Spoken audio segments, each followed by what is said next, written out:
Okay, so obviously to start off, let's talk about the fight between Silva and Yo. And right at the gate, just like in the manga, I do like how the anime makes it very clear this is a very different fight compared to the others in the sense where while Silva is going all out against Yo, none of it feels outwardly malicious, and that none of and not and neither none of Silva's attacks feel like wasted moves. Each one is made with absolute precision and purpose, and with this express purpose of testing Yo, which not only shows that even now under these circumstances Silva was still more or less himself, but it made the fight truly feel like Yo's final test. Like what this fight between this fight between Silva and Yo was Silva's way of seeing how much Yo has matured, not just as a shaman but as a person, and whether he was able to face what lay ahead, not just with how, but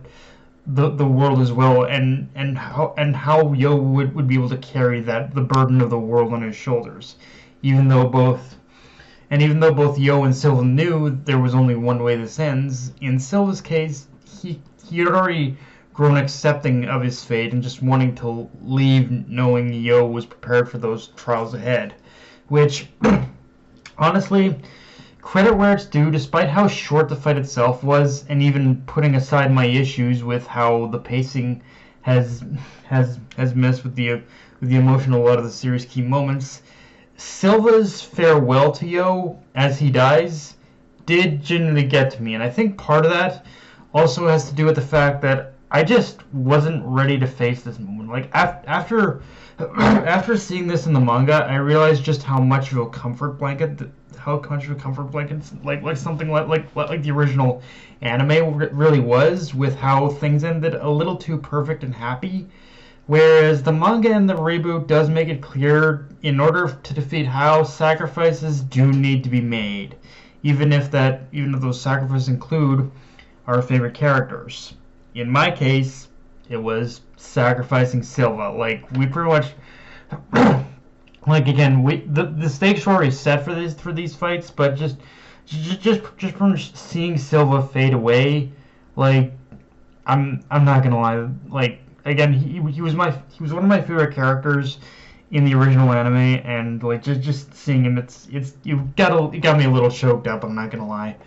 And yeah, obviously though the much bigger thing to talk about is that Hal immediately after that, Hal pretty much awakens as the new Spirit King, comes in and completely wrecks shop entirely. Like everything just gets pretty much blasted by his mere like presence, spirit energy, all that shit. And honestly, most series could really take a lot of lessons from this episode alone on how to build up the final fight with the main antagonist, and how to make the final antagonist himself feel like a legitimately terrifying threat. Because right from the moment Hal reawakens, no one even has a chance to react before they're completely overpowered, before they're completely overpowered, just all that shit, showing that the threat of the Spirit King is fucking real, and it is a dangerous power when used by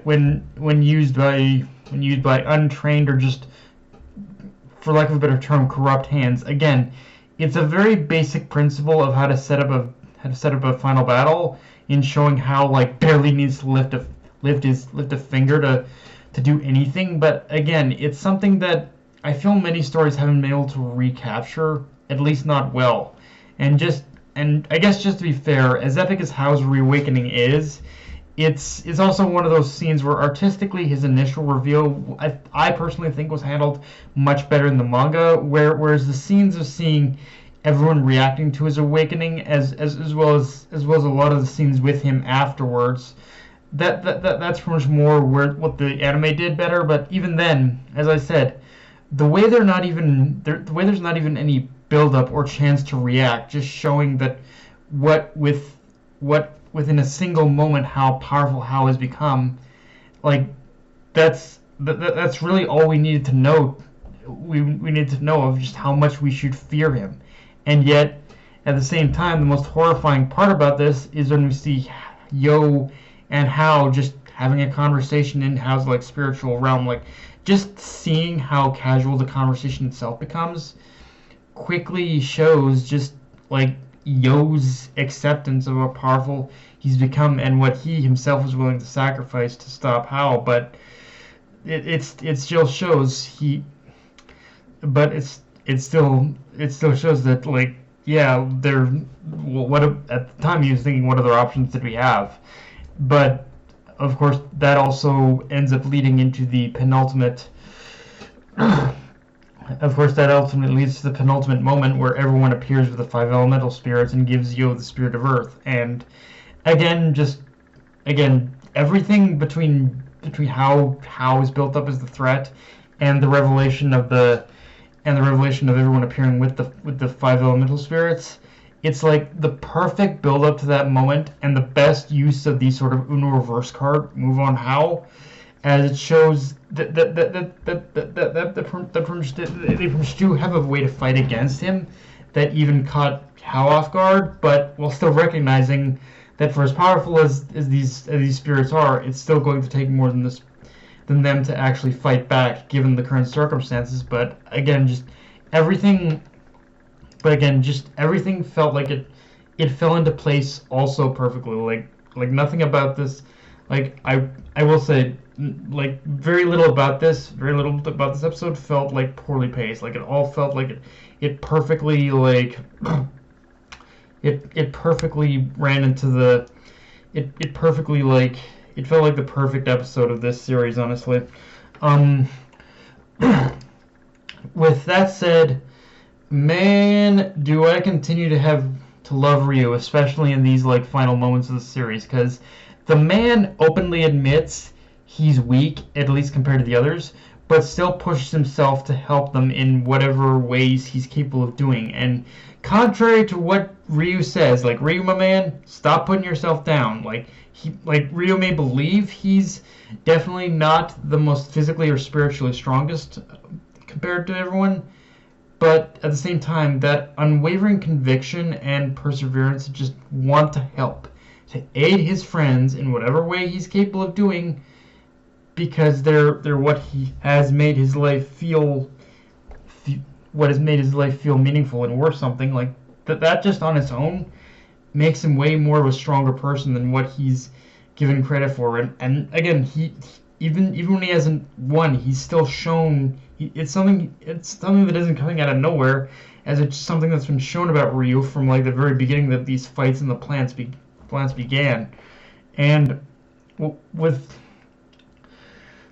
that said, when Yo and the others are confronted by Rutherford, there's a slight translation change from the manga, where Rutherford calls her attacks mystery circles in the anime, but in the manga, her attacks are kind of referred to as crop circles, like in the manga. And again, I'm hoping this is something the dub changes, because it kind of feels like it's lost a little bit of comedic value, but by calling them mystery circles, and just crop circles just feels like a bit more of a funny in-joke, and makes Rutherford even more of like a more kind of a bit of a funny joke in a way.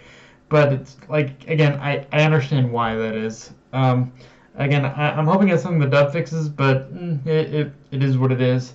And